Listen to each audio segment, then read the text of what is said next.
ಎಲ್ರಿಗೂ ನಮಸ್ಕಾರ. ನಮ್ಮ ಜೀವನವೇ ಒಂದು ಬಿಳಿ ಬಟ್ಟೆಯಂತಿದೆ ಎಂದುಕೊಂಡರೆ, ಅದನ್ನು ಪ್ರೀತಿ, ಸಂತೋಷ ಮತ್ತು ಸ್ನೇಹದ ಬಣ್ಣಗಳಿಂದ ರಂಗಿಸುವ ಹಬ್ಬವೇ ಹೋಳಿ. ಹೋಳಿ ಎಂದರೆ ಕೇವಲ ಬಣ್ಣಗಳ ಆಟವಲ್ಲ, ಅದು ಹೃದಯಗಳ ಹಬ್ಬ. ಒಂದು ಮುಷ್ಟಿ ಗುಲಾಲ್ ಕೈಯಲ್ಲಿ ಹಿಡಿದು ಮತ್ತೊಬ್ಬರ ಮುಖಕ್ಕೆ ಹಚ್ಚುವಾಗ, ನಾವು ಕೇವಲ ಬಣ್ಣವನ್ನೇ ಹಚ್ಚುವುದಿಲ್ಲ, ನಾವು ನಂಬಿಕೆಯನ್ನ, ಪ್ರೀತಿಯನ್ನ ಮತ್ತು ಕ್ಷಮೆಯನ್ನ ಹಂಚಿಕೊಳ್ಳುತ್ತೇವೆ. ಹೋಲಿಕಾ ದಹನದ ಜ್ವಾಲೆ ನಮಗೆ ನೆನಪಿಸುವುದು ಕೆಟ್ಟದರ ಮೇಲೆ ಒಳ್ಳೆಯದ ಜಯವಾಗುತ್ತದೆ ಎಂಬ ಸತ್ಯ. ಬಣ್ಣಗಳ ಹಬ್ಬ ನಮಗೆ ಕಲಿಸುವುದು ಜಾತಿ, ಧರ್ಮ, ಭಾಷೆ ಎಂಬ ಎಲ್ಲ ಭೇದಗಳನ್ನು ಮರೆತು ಒಂದಾಗಿ ನಗುವ ಕ್ಷಣವೇ ನಿಜವಾದ ಸಂಭ್ರಮ. ಸ್ನೇಹಿತರೆ, ಹೋಳಿ ನಮಗೆ ಒಂದು ಸಂದೇಶ ನೀಡುತ್ತದೆ. ಬಣ್ಣಗಳು ಬೇರೆ ಬೇರೆ ಆದರೂ ಸೇರಿ ಹಚ್ಚಿದಾಗ ಮಾತ್ರ ಸುಂದರವಾಗುತ್ತದೆ. ಹಾಗೆಯೇ ನಾವು ಬೇರೆ ಬೇರೆ ಆಗಿದ್ದರೂ ಸಹಿತ ಒಗ್ಗಟ್ಟಿನಿಂದ ಬದುಕಿದಾಗಲೇ ಸಮಾಜ ಸುಂದರವಾಗುತ್ತದೆ. ಇಂದು ನಾನು ನಿಮ್ಮ ಮುಂದೆ ಹೋಳಿ ಹಬ್ಬದ ವಿಶೇಷತೆ ಮತ್ತು ಹಿನ್ನೆಲೆಯನ್ನು ವಿವರವಾಗಿ ಹೇಳ್ತಾ ಹೋಗ್ತೀನಿ. ದಯವಿಟ್ಟು ವಿಡಿಯೋವನ್ನು ಕೊನೆವರೆಗೆ ನೋಡಿ. ಪ್ರಥಮ ಸನ್ನಿವೇಶವನ್ನು ನೋಡೋದಾದರೆ, ಹಿಮಾಲಯದ ಮೌನ ಪರ್ವತಗಳ ನಡುವೆ ಗಾಢ ತಪಸ್ಸಿನಲ್ಲಿ ಲೀನರಾಗಿದ್ದವರು ಶಿವ. ಅವರ ಕಣ್ಣುಗಳು ಮುಚ್ಚಿದ್ದವು, ಉಸಿರು ಶಾಂತ, ಸೃಷ್ಟಿಯ ನಾದವೇ ನಿತ್ತಂತೆ ಅನುಭವವಾಗುತ್ತಿತ್ತು. ಆದರೆ ದೇವಲೋಕದಲ್ಲಿ ಆತಂಕದ ನೆರಳು ಹರಡಿತ್ತು. ತಾರಕಾಸುರನ ಅಹಂಕಾರದ ದಿನದಿಂದ ದಿನಕ್ಕೆ ಹೆಚ್ಚುತ್ತಾ ಹೋಗುತ್ತಿತ್ತು. ಅವನನ್ನು ಸಂಹರಿಸಲು ಶಿವಪಾರ್ವತಿ ವಿವಾಹ ಅಗತ್ಯವೆಂದು ದೇವತೆಗಳು ತಿಳಿದರು. ಆದರೆ ಶಿವನು ತಪಸ್ಸಿನ ಸಾಗರದಲ್ಲಿ ಮುಳುಗಿದ್ದ. ಈ ಮೌನವನ್ನು ಯಾರು ಭಂಗಪಡಿಸಬಲ್ಲರು ಎಂದು ದೇವತೆಗಳು ಚಿಂತಿಸಿದರು. ಅವರು ಪ್ರೀತಿಯ ದೇವರಾದ ಕಾಮದೇವ ಅಂದರೆ ಮನ್ಮಥ ಅವನನ್ನು ಕರೆದರು. ಕೈಯಲ್ಲಿ ಸಕ್ಕರೆ ಕಬ್ಬಿನ ಬಿಲ್ಲು, ಪುಷ್ಪಬಾಣ, ಮುಖದಲ್ಲಿ ನಗು, ಆದರೆ ಹೃದಯದಲ್ಲಿ ಸ್ವಲ್ಪ ಭಯ. ನಾನು ಹೋಗುತ್ತೇನೆ ಎಂದು ಕಾಮದೇವ ಧೈರ್ಯದಿಂದ ಹೇಳಿದ. ಅವನ ಪತ್ನಿ ರತಿ ಅವನನ್ನು ನೋಡಿದಳು. ಅವಳ ಕಣ್ಣುಗಳಲ್ಲೂ ಸಹಿತ ಆತಂಕ. ಇದು ಸಾಮಾನ್ಯ ಕಾರ್ಯವಲ್ಲ ಎಂದು ಅವಳು ನಿಧಾನವಾಗಿ ಹೇಳಿದಳು. ಪ್ರೀತಿಯ ಶಕ್ತಿ ಎಲ್ಲಕ್ಕಿಂತ ಮಹತ್ವದ್ದಾಗಿದೆ ಎಂದು ಕಾಮದೇವ ನಗುತ್ತಾ ಹೊರಟ. ವಸಂತ ಋತು ಭೂಮಿಗೆ ಇಳಿದಂತೆ ಆಯಿತು. ಹೂವುಗಳು ಅರಳಿದವು, ಗಾಳಿ ಸುಗಂಧದಿಂದ ತುಂಬಿತು. ಆ ಮೌನದ ಮಧ್ಯೆ ಕಾಮದೇವ ತನ್ನ ಪುಷ್ಪಬಾಣವನ್ನು ಎಸೆದ. ಒಂದು ಕ್ಷಣ ಶಿವನ ಧ್ಯಾನದಲ್ಲಿ ಸಣ್ಣ ಕಂಪನ, ಆದರೆ ಮುಂದಿನ ಕ್ಷಣದಲ್ಲಿ ಕೋಪದಿಂದ ಉರಿದ ಕಣ್ಣುಗಳು ತೆರೆಯುವ ಶಬ್ದ. ಮೂರನೇ ಕಣ್ಣು ಜ್ವಾಲೆಯಂತೆ ಪ್ರಕಾಶಿಸಿತು. ಆ ಜ್ವಾಲೆಯ ದಹನದಲ್ಲಿ ಕಾಮದೇವ ಭಸ್ಮನಾದ. ದೇವಲೋಕ ಮೌನಗೊಂಡಿತ್ತು. ರತಿ ಧಾವಿಸಿ ಬಂದಳು, ಅವಳ ಕಣ್ಣುಗಳಲ್ಲಿ ಕಣ್ಣೀರು. ಪ್ರಭು, ಅವನು ತಪ್ಪು ಮಾಡಿದರೂ ಅದು ಲೋಕದ ಹಿತಕ್ಕಾಗಿ, ನನ್ನ ಪತಿಯನ್ನ ಮರಳಿ ನೀಡಿ ಎಂದು ರತಿದೇವಿ ಪ್ರಾರ್ಥಿಸಿದಳು. ಶಿವನ ಹೃದಯ ಕೂಡ ಕರಗಿತ್ತು. ಅವನು ದೇಹವಿಲ್ಲದೆ ಅನಂಗನಾಗಿ ಲೋಕದಲ್ಲಿ ಜೀವಿಸುವನು. ಪ್ರೀತಿಯು ರೂಪವಿಲ್ಲದೆಯೂ ಜೀವಿಸುತ್ತದೆ ಎಂದು ಆಶೀರ್ವಾದ ನೀಡಿದ. ಆ ದಿನದಿಂದ ಕಾಮದೇವ ದೇಹವಿಲ್ಲದ ಪ್ರೀತಿ ಕಾಣದಿದ್ದರೂ ಹೃದಯಗಳಲ್ಲಿ ಸ್ಪಂದಿಸುವ ಶಕ್ತಿ. ಹೋಳಿ ಹಬ್ಬದ ಮುನ್ನಾದಿನ ಹಚ್ಚುವ ಅಗ್ನಿ ಈ ಕಾಮದಹನದ ನೆನಪು. ಇದು ಅಹಂಕಾರ, ಅತಿಯಾದ ಆಸೆ, ದುರ್ವಾಸನೆಗಳನ್ನು ಆ ಅಗ್ನಿಯಲ್ಲಿ ದಹಿಸಿ ಶುದ್ಧ ಮನಸ್ಸಿನಿಂದ ಹೊಸ ಜೀವನಕ್ಕೆ ಕಾಲಿಡುವ ಸಂಕೇತ. ಇದು ಮೊದಲನೆಯ ದೃಷ್ಟಾಂತ. ಇನ್ನು ಎರಡನೆಯ ದೃಷ್ಟಾಂತ ನೋಡೋದಾದರೆ, ಈ ಹೋಳಿ ಆಚರಣೆಯ ವಿಶೇಷ. ಒಂದು ಕಾಲದಲ್ಲಿ ಅಹಂಕಾರದಿಂದ ಉರಿಯುತ್ತಿದ್ದ ರಾಕ್ಷಸ ರಾಜ ಹಿರಣ್ಯಕಶಿಪು ತನ್ನನ್ನೇ ದೇವನೆಂದು ಘೋಷಿಸಿಕೊಂಡಿದ್ದ. ನನ್ನನ್ನೇ ಪೂಜಿಸಬೇಕು ಎಂಬ ಅವನ ಆಜ್ಞೆ ರಾಜ್ಯದ ಪ್ರತಿಯೊಬ್ಬರಿಗೂ ಭಯದ ಕಾರಣವಾಗಿತ್ತು. ಆದರೆ ಅವನ ಅರಮನೆಯೊಳಗೆ ಮೃದು ಹೃದಯದ ಒಂದು ಬಾಲಕನಿದ್ದ. ಅವನ ಹೆಸರೇ ಪ್ರಹ್ಲಾದ. ಅವನ ಕಣ್ಣುಗಳಲ್ಲಿ ಭಯವಿರಲಿಲ್ಲ, ಅಲ್ಲಿ ಕೇವಲ ಭಕ್ತಿ ಮಾತ್ರ ಹೊಳೆಯುತ್ತಿತ್ತು. ಅವನು ಸದಾ ಓಂ ನಮೋ ನಾರಾಯಣಾಯ ಎಂದು ವಿಷ್ಣು ದೇವರನ್ನ ಸ್ಮರಿಸುತ್ತಿದ್ದ. ತಂದೆಯ ಕೋಪ ದಿನದಿಂದ ದಿನಕ್ಕೆ ಹೆಚ್ಚುತ್ತಾ ಹೋಯಿತು. ನನ್ನ ಶತ್ರುವನ್ನು ನೀನು ಯಾಕೆ ಭಜಿಸುತ್ತೀಯ ಎಂದು ಗರ್ಜಿಸಿದ.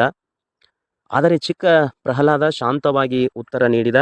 ತಂದೆ, ದೇವರು ಎಲ್ಲೆಡೆ ಇದ್ದಾನೆ, ನಿಮ್ಮಲ್ಲಿಯೂ ಇದ್ದಾನೆ ಎಂದ ಪ್ರಹ್ಲಾದ ತನ್ನ ತಂದೆಗೆ ಹೇಳಿದ. ಅವನ ಮಾತುಗಳು ಸತ್ಯದಿಂದ ತುಂಬಿದ್ದವು. ಆದರೆ ಹಿರಣ್ಯಕಶಿಪುವಿನ ಹೃದಯ ಕಲ್ಲಿನಂತಾಗಿತ್ತು. ಪ್ರಹ್ಲಾದನನ್ನ ಬೆಟ್ಟದಿಂದ ತಳ್ಳಲಾಯಿತು, ಹಾವುಗಳ ಮಧ್ಯೆ ಹಾಕಲಾಯಿತು, ವಿಷ ಕೊಡಲಾಯಿತು. ಪ್ರತಿ ಸಲವೂ ಅದ್ಭುತವಾಗಿ ಅವನು ರಕ್ಷಿಸಲ್ಪಟ್ಟ. ಭಕ್ತಿ ಅವನ ಕವಚವಾಗಿತ್ತು. ಕೊನೆಗೆ ಹಿರಣ್ಯಕಶಿಪು ತನ್ನ ಸಹೋದರಿ ಹೋಲಿಕಾ ಅವಳನ್ನು ಕರೆಸಿದ. ಅವಳಿಗೆ ಅಗ್ನಿಯಲ್ಲಿ ಸುಡದ ವರವಿತ್ತು. ಈ ಬಾಲಕನನ್ನ ಮಡಿಲಲ್ಲಿ ಕುಳ್ಳಿರಿಸಿಕೊಂಡು ಅಗ್ನಿಗೆ ಹೋಗು ಎಂದು ಆಜ್ಞಾಪಿಸಿದ. ಅಗ್ನಿಕುಂಡ ಉರಿಯತೊಡಗಿತ್ತು. ಜ್ವಾಲೆಗಳು ಆಕಾಶ ಮುಟ್ಟಿದವು. ಪ್ರಹ್ಲಾದ ಕಣ್ಣು ಮುಚ್ಚಿ ದೇವರನ್ನ ಸ್ಮರಿಸಿದ. ಅವನ ತುಟಿಗಳಲ್ಲಿ ಪ್ರಾರ್ಥನೆ, ಹೃದಯದಲ್ಲಿ ನಂಬಿಕೆ. ಅದ್ಭುತ. ಅಗ್ನಿ ಪ್ರಹ್ಲಾದನಿಗೆ ತಾಕಲಿಲ್ಲ, ಆದರೆ ಹೋಲಿಕಾ ದಹನಗೊಂಡಳು. ಭಕ್ತಿ ಬೆಂಕಿಯನ್ನ ಗೆದ್ದಿತ್ತು. ಇನ್ನು ಹಿರಣ್ಯಕಶಿಪುವಿನ ಅಹಂಕಾರ ಕಡಿಮೆಯಾಗಲಿಲ್ಲ. ನಿನ್ನ ದೇವರು ಎಲ್ಲಿದ್ದಾನೆ ಎಂದು ಕಂಬವನ್ನು ತೋರಿಸಿ ಪ್ರಶ್ನಿಸಿದ. ಆ ಕ್ಷಣವೇ ಕಂಬ ಭೇದಿಸಿ ಅರ್ಧ ಮಾನವ ಅರ್ಧ ಸಿಂಹ ರೂಪದಲ್ಲಿ ನರಸಿಂಹ ಅವತಾರ ಹೊರಬಂದ. ಅವರು ಹಿರಣ್ಯಕಶಿಪುವನ್ನು ಸಂಹರಿಸಿ ಪ್ರಹ್ಲಾದನ ಭಕ್ತಿಯನ್ನು ರಕ್ಷಿಸಿದ. ಅರಮನೆಯೊಳಗೆ ಭಯ ನಿಂತಿತ್ತು, ಅಹಂಕಾರ ಕರಗಿತು, ಭಕ್ತಿ ಜಯ ಸಾಧಿಸಿತು. ಅಗ್ನಿಯ ಜ್ವಾಲೆಯಲ್ಲಿ ಅರಳಿದ ಆ ಭಕ್ತಿ ಇಂದಿಗೂ ಹೋಳಿ ಹಬ್ಬದ ಹೋಲಿಕಾ ದಹನ ರೂಪದಲ್ಲಿ ನೆನಪಾಗುತ್ತದೆ. ಸ್ನೇಹಿತರೆ, ಮತ್ತೊಂದು ಹಿನ್ನೆಲೆಯನ್ನು ಹೇಳುತ್ತಾ ಹೋಗೋದಾದರೆ, ದ್ವಾಪರ ಯುಗದಲ್ಲಿ ವೃಂದಾವನದ ಬೆಳಿಗ್ಗೆ ಮಂಜಿನ ಹನಿಗಳು, ತೊಟ್ಟ ಹೂವುಗಳು, ಯಮುನಾ ತೀರದಲ್ಲಿ ಹಸಿರು ಗಾಳಿ, ಆ ಮೌನದ ಮಧ್ಯೆ ಒಂದು ನಗು ಕೇಳಿ ಬರುತ್ತಿತ್ತು. ಅದು ಕೃಷ್ಣನದು. ಕೈಯಲ್ಲಿ ಬಣ್ಣದ ಪುಡಿಗಳು, ಕಣ್ಣುಗಳಲ್ಲಿ ಕುತೂಹಲ. ಬಾಲಕೃಷ್ಣ ತನ್ನ ಸ್ನೇಹಿತರೊಂದಿಗೆ ಓಡುತ್ತಾ ಗೋಪಿಯರ ನಡುವೆ ಕ್ರೀಡಿಸುತ್ತಿದ್ದ. ಆ ನಗುವಿನಲ್ಲಿ ಭಯವಿರಲಿಲ್ಲ, ಅಲ್ಲಿ ಕೇವಲ ಪ್ರೀತಿ ಮಾತ್ರ ಇತ್ತು. ಒಂದು ದಿನ ಕೃಷ್ಣನು ತನ್ನ ತಾಯಿ ಯಶೋದೆಯ ಬಳಿಗೆ ಹೋಗಿ ಕೇಳಿದ, ಅಮ್ಮ, ನಾನು ಶ್ಯಾಮವರ್ಣದವನು, ಆದರೆ ರಾಧೆ ಇಷ್ಟು ಸುಂದರಿಯಾಗಿದ್ದಾಳೆ ಏಕೆ ಅಂತ ಕೇಳಿದ. ತಾಯಿ ಮೃದುವಾಗಿ ನಕ್ಕಳು. ನಿನಗೆ ಇಷ್ಟವಿದ್ದರೆ ನೀನು ಅವಳಿಗೆ ನಿನ್ನ ಇಷ್ಟದ ಬಣ್ಣ ಹಚ್ಚು. ಅದು ಕೇವಲ ಮಾತಾಗಿರಲಿಲ್ಲ, ಅದು ಒಂದು ಲೀಲೆಯ ಆರಂಭವಾಗಿತ್ತು. ಕೃಷ್ಣನು ಓಡಿ ಹೋಗಿ ರಾಧಾ ಮುಖಕ್ಕೆ ಬಣ್ಣ ಹಚ್ಚಿದ. ರಾಧೆ ಅಚ್ಚರಿಯಿಂದ ನೋಡಿದಳು. ಆದರೆ ಮುಂದಿನ ಕ್ಷಣದಲ್ಲಿ ಅವಳು ಕೃಷ್ಣನ ಮೇಲೆ ಬಣ್ಣ ಎರಚಿದಳು. ಆ ಕ್ಷಣದಲ್ಲಿ ವೃಂದಾವನವೇ ಬಣ್ಣಗಳಲ್ಲಿ ತೇಲಿತು. ಹಸಿರು, ಕೆಂಪು, ಹಳದಿ, ನೀಲಿ ಇನ್ನೂ ಮುಂತಾದ ಬಣ್ಣಗಳು ಕೇವಲ ಮುಖಗಳ ಮೇಲೆ ಅಲ್ಲ, ಹೃದಯಗಳ ಮೇಲೆ ಹಚ್ಚಲ್ಪಟ್ಟವು. ಅಲ್ಲಿ ಜಾತಿ ಇರಲಿಲ್ಲ, ಭೇದವಿರಲಿಲ್ಲ. ಗೋಪಿಯರೆಲ್ಲರೂ ಒಂದೇ ಬಣ್ಣದಲ್ಲಿ ನಗುತ್ತಾ ಇದ್ದರು. ಹಾಸ್ಯ, ಸಂಗೀತ, ನೃತ್ಯ, ಕೃಷ್ಣನ ಬಾನ್ಸುರಿಯ ಸ್ವರದಲ್ಲಿ ವಸಂತವೇ ಕುಣಿಯುತ್ತಿತ್ತು. ಆ ಲೀಲೆಯೇ ಇಂದಿನ ಹೋಳಿ. ಬಣ್ಣ ಹಚ್ಚಿಕೊಳ್ಳುವುದು ಕೇವಲ ಆಟವಲ್ಲ, ಅದು ಪ್ರೀತಿಯನ್ನು ಹಂಚಿಕೊಳ್ಳುವ ವಿಧಾನ. ಕೋಪವನ್ನು ತೊಳೆದು ಹಾಕಿ ಸ್ನೇಹವನ್ನು ಅರಳಿಸುವ ಕ್ಷಣ. ವೃಂದಾವನ, ಮಥುರಾ ಇಂದಿಗೂ ಆ ನೆನಪಿನಲ್ಲಿ ಹೋಳಿ ಆಚರಿಸುತ್ತದೆ. ಪ್ರತಿ ಬಣ್ಣದಲ್ಲೂ ಕೃಷ್ಣನ ನಗು, ಪ್ರತಿ ನಗುವಿನಲ್ಲೂ ರಾಧೆಯ ಪ್ರೀತಿ, ಪ್ರತಿ ಹೃದಯದಲ್ಲೂ ಆ ದಿವ್ಯ ಲೀಲೆ. ಹೋಳಿ ಎಂದರೆ ಕೇವಲ ಬಣ್ಣಗಳ ಹಬ್ಬವಲ್ಲ, ಅದು ಪ್ರೀತಿಯ ಹಬ್ಬ, ಅದು ಸಮಾನತೆಯ ಹಬ್ಬ, ಅದು ಕೃಷ್ಣನ ಲೀಲೆಯ ನೆನಪು. ಬಣ್ಣಗಳು ಒಣಗಬಹುದು, ಆದರೆ ಕೃಷ್ಣನ ಪ್ರೀತಿಯ ಬಣ್ಣ ಎಂದಿಗೂ ಮಾಸಾಗುವುದಿಲ್ಲ. ಸ್ನೇಹಿತರೆ, ಇಲ್ಲಿ ಹೋಳಿಯ ಬಣ್ಣಗಳ ವಿಶೇಷತೆಯನ್ನು ನೋಡ್ತಾ ಹೋಗೋದಾದರೆ, ಕೆಂಪು ಬಣ್ಣ ಉತ್ಸಾಹದ ಸಂಕೇತವನ್ನು, ಹಸಿರು ಬಣ್ಣ ಹೊಸ ಜೀವನದ ಸೂಚನೆ, ಹಳದಿ ಬಣ್ಣ ಸಂತೋಷದ ಹೊಳಪು, ನೀಲಿ ಬಣ್ಣ ಅನಂತ ಆಕಾಶದ ಕನಸು. ಆ ದಿನ ಜಾತಿ ಇಲ್ಲ, ಧರ್ಮ ಇಲ್ಲ, ಶ್ರೀಮಂತ ಬಡ ಎಂಬ ಭೇದ ಸಹಿತ ಇಲ್ಲ. ಎಲ್ಲರೂ ಒಂದೇ ಬಣ್ಣದಲ್ಲಿ ನಗುತ್ತಾರೆ. ಹಳೆಯ ಕೋಪಗಳು ತೊಳೆದು ಹೋಗುತ್ತವೆ, ಹೊಸ ಸ್ನೇಹಗಳು ಅರಳುತ್ತವೆ. ಹೋಳಿ ನಮಗೆ ಕಲಿಸುವುದು ಏನು? ಬಣ್ಣಗಳು ಬೇರೆ ಬೇರೆ ಆದರೂ ಸೇರಿ ಹಚ್ಚಿದಾಗ ಅದ್ಭುತವಾಗುತ್ತವೆ. ಹಾಗೆಯೇ ನಾವು ಬೇರೆ ಬೇರೆ ಆದರೂ ಒಟ್ಟಾಗಿ ಬದುಕಿದಾಗ ಜೀವನ ಸುಂದರವಾಗುತ್ತದೆ. ಸ್ನೇಹಿತರೆ, ನಮ್ಮ ಭಾರತದಲ್ಲಿ ಹೋಳಿಯನ್ನು ಕೆಲವೊಂದಿಷ್ಟು ಸ್ಥಳಗಳಲ್ಲಿ ವಿಶೇಷವಾಗಿ ಆಚರಿಸುವಂಥದ್ದು, ಅದನ್ನು ಸಹಿತ ವಿವರಣೆಯನ್ನು ಮಾಡ್ತಾ ಹೋಗ್ತೀನಿ. ಒಂದನೆಯದಾಗಿ ನೋಡೋದಾದರೆ ಬರ್ಸಾನ ಅಂಥೇಳಿ, ಅಲ್ಲಿ ಲಾಟ್ಮಾರ್ ಹೋಳಿ ಅಂಥೇಳಿ ಮಾಡುತ್ತಾರೆ.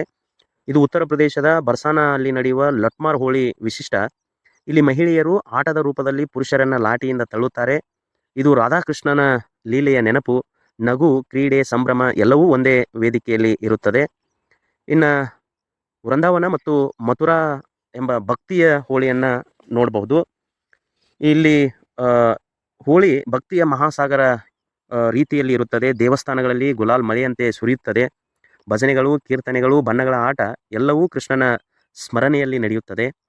ಮತ್ತೊಂದು ನೋಡೋದಾದರೆ ಶಾಂತಿನಿಕೇತನ ಬಸಂತೋತ್ಸವ ಅನ್ನುವಂಥದ್ದು. ಇದು ಪಶ್ಚಿಮ ಬಂಗಾಳದ ಶಾಂತಿನಿಕೇತನ ಅಲ್ಲಿ ನಡೆಯುವ ಹೋಳಿ ಬಸಂತೋತ್ಸವ ಎಂದು ಕರೆಯಲ್ಪಡುತ್ತದೆ. ವಿದ್ಯಾರ್ಥಿಗಳು ಹಳದಿ ವಸ್ತ್ರ ಧರಿಸಿ ನೃತ್ಯ, ಸಂಗೀತ ಮೂಲಕ ವಸಂತವನ್ನು ಬರಮಾಡಿಕೊಳ್ಳುತ್ತಾರೆ. ಮತ್ತೊಂದು ನೋಡೋದಾದರೆ ಪಂಜಾಬ್ ಹೋಲಾ ಮೊಹಲ್ಲಾ ಅಂತೇಳಿ ಕರೆಯುವಂಥದ್ದು.